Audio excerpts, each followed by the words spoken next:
Reading book on pausing and institutions. Written by me, Eric Wadell. First draft, February 2026.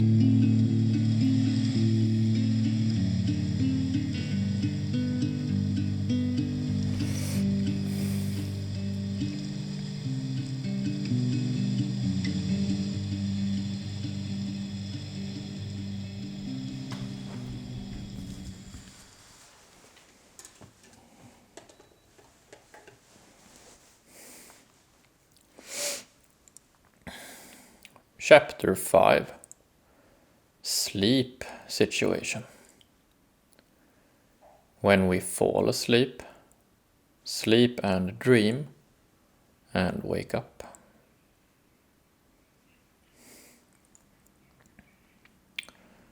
Pausing, institutions, and sleep.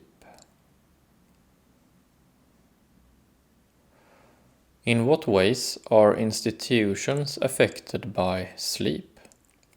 And how is our relationship to institutions affected by sleep? An intuitive initial reflection here is that many modern institutions set clear boundaries as to the time its members should and should not be active participants in them.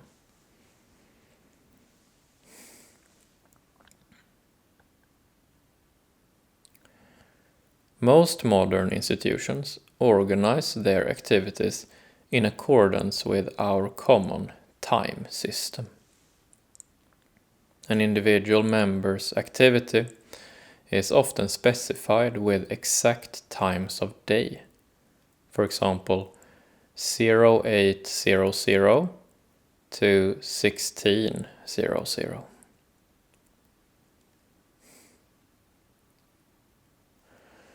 "40,000 years ago, we did not have any clocks. And so instead we organized ourselves in accordance with the passing of the sun. The old institutions organized their activities due to what light conditions were needed. Today, the activities of institutions are conducted more separately from the light conditions at hand. We have electric lights, and most institutional activities can therefore be conducted at any hour of day or night.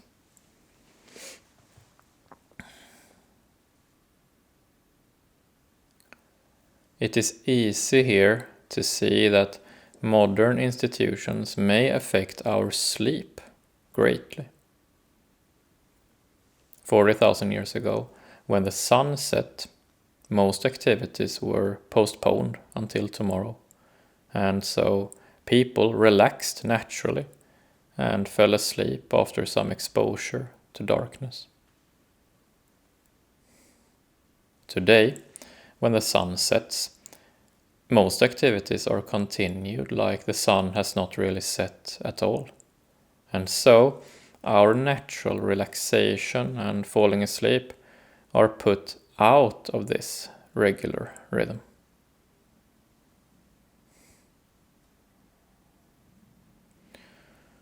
Due to which institutions that we are part of, each person today may have a unique sleep rhythm of their own, or even no rhythm at all. Due to the artificial clock being more decisive today than the combination of the sun and the earth, we may put the rhythms of our bodies far away from the rhythms of day and night, if we want to.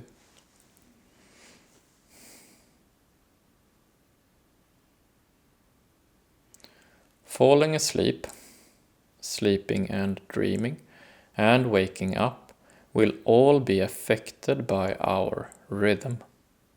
And since our rhythm is arbitrarily set by the decisions of the institutions and the decisions of our own, we may displace our sleep away from the natural days and nights.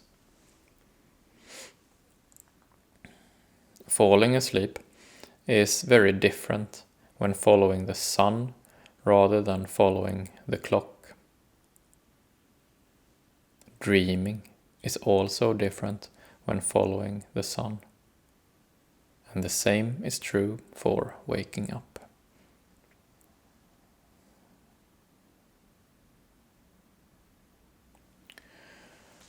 What kinds of institutions do we build when we are disconnected from any natural sleep rhythms? Probably institutions that in some ways are disconnected from other sorts of natural rhythms as well. Or institutions that conduct their activities against the grain of some natural rhythms.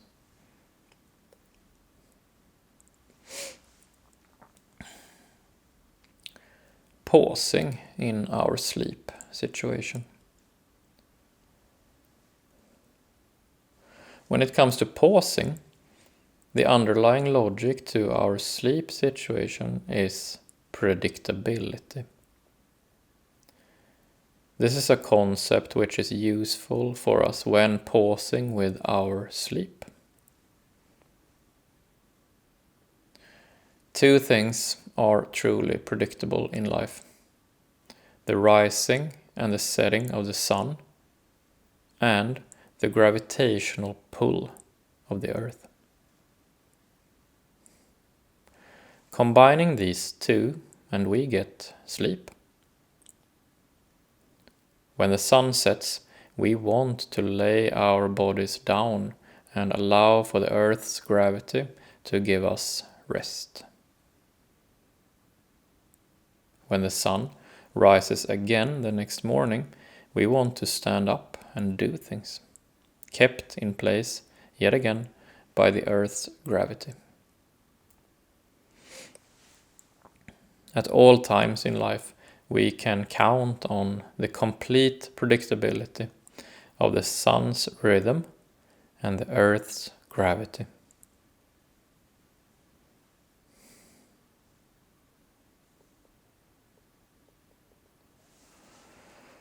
When we sleep, we reconcile the predictability of the sun and the earth with the relative unpredictability of our own lives. Our bodily sensations and dreams are often reflections of this inner reconciliation of ours. We know by own experience that the sun and the earth are predictable like this. And we also know by own experience that our own lives are much less predictable.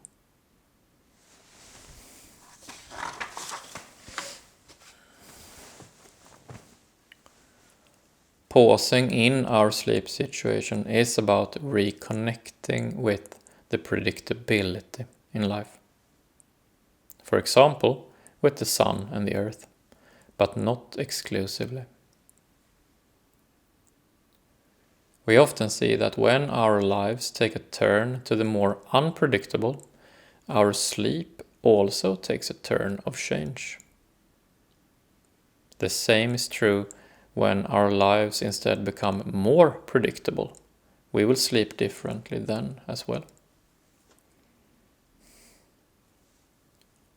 Like this, the logic of predictability and our sleep are intimately connected. And pausing with this connection is the key to finding a personal rhythm to life. Pausing is also the key to finding how our own rhythm matches with the rhythms of other people, nature, as well as artificial things.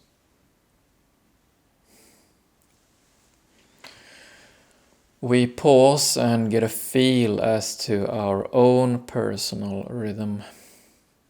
We also pause and observe how the relative predictabilities in life relate to our sleep.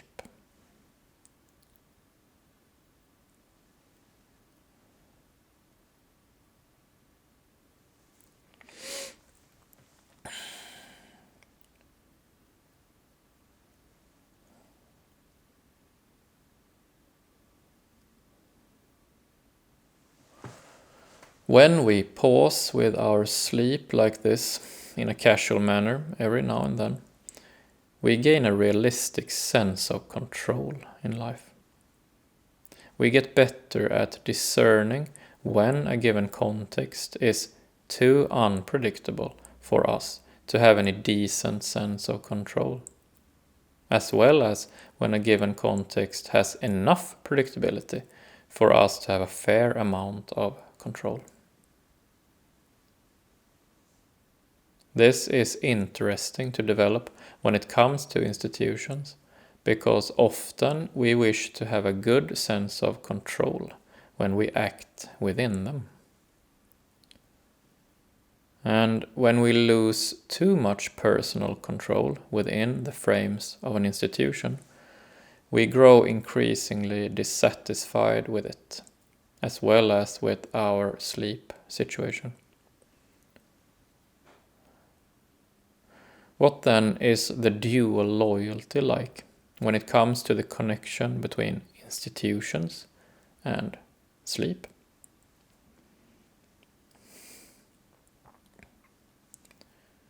Dual loyalty to institutions and sleep. In Chapter 2, we paused with our modern dynamics institutions and found that the dynamics of today, the cooperation and competition, has a dual loyalty to it. One loyalty to our emotions of old, and the other loyalty to our intellectual ideas of new. We will now study how our loyalties to emotions of old relates to our ideas of new in a context of sleep.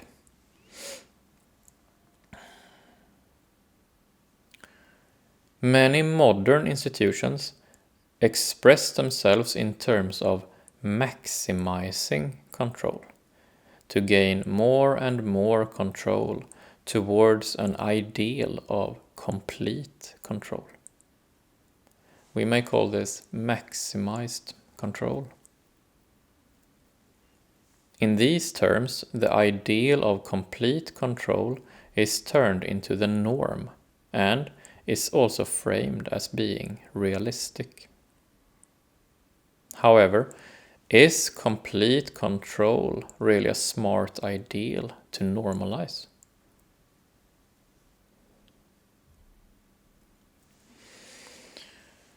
"40,000 years ago, when the sun set, people had to postpone their activities until the next morning.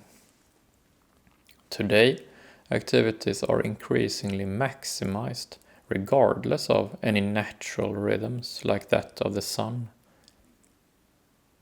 I imagine that modern activity maximization might create the illusion of complete control being not only possible, but also desirable. But then, in such modern thinking, we forget about our sleep situation. No matter how maximized our institutions' activities get, we still need to sleep. We cannot do away with our need for sleep. Our bodies and minds function in accordance with the natural rhythm of sleep.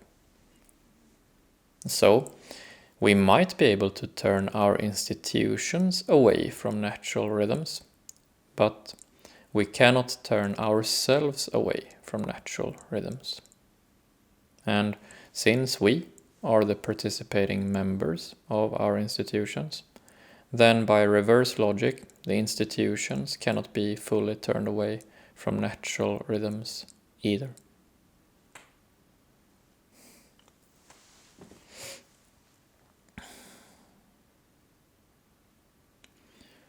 We try to be loyal to two things at once. On the one hand, we try to maximize the control of our institutions, and on the other, we must keep our institutions connected to natural rhythms. If we are only loyal to the first, we will create pretentious institutions which claim more control than they can sustain, since its members are rhythmic people. And if we are only loyal to the second, our institutions will probably lose out in the competition of other institutions, even though its members are allowed to dwell in their natural rhythms. We pause and acknowledge that the importance of our sleep situation might easily be downplayed in light of this dual loyalty. We also pause and acknowledge that maximized control is more idealized today than realistic control is.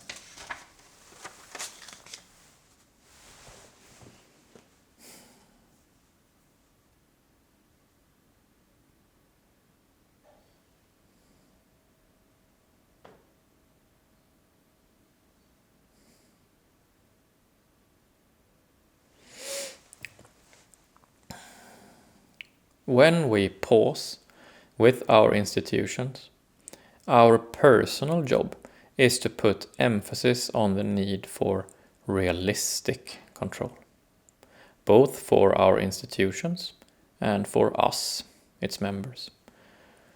Because the modern institutions in themselves often put emphasis on maximized control. Like this, the individual emphasis being put on realistic control is in constant checks and balances, with the institutional emphasis being put on maximized control. Like this, we arrive at the effectual ideal of control of both the institutions and its individual members. Every effectual ideal of control leads to its own certain and very real consequences. And what certain real consequences a given ideal will lead to can never fully be known beforehand. But we may pause and make a practice out of getting to know the relative predictabilities in life, as compared to the full predictabilities of the sun's rising and setting, as well as the Earth's gravity. Sleep is our way of getting to know this on a direct and intuitive level.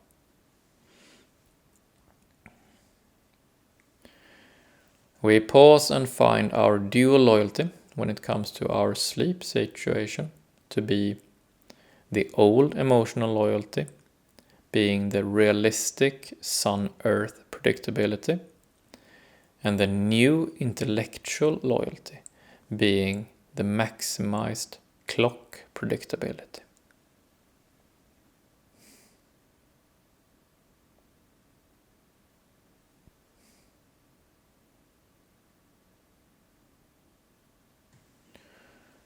We will collect these dual loyalties found throughout each of these 5 chapters on our 5 situations, respectively. And then we will summarize them in a full table. Next, however, we will look at our acute situation.